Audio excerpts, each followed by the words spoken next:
Sanchar times Kannada news Doddaballapura ವರದಿ.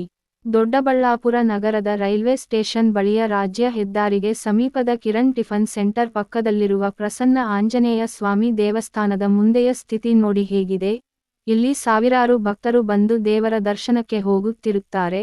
ಅವರು ಇಲ್ಲಿ ತಯಾರಾಗುವ ಸೊಳ್ಳೆಗಳಿಂದ ಡೆಂಗ್ಯೂ ಕಾಯಿಲೆಯನ್ನು ಇಡೀ ದೊಡ್ಡಬಳ್ಳಾಪುರಕ್ಕೆ ಹಂಚುವ ರೀತಿಯಲ್ಲಿದೆ. ಇಲ್ಲಿ ನಗರಸಭೆ ಇದೆಯಾ ಸತ್ತಿದೆಯಾ ಎಂದು ಸಾರ್ವಜನಿಕರ ಭಕ್ತರ ಆಕ್ರೋಶ.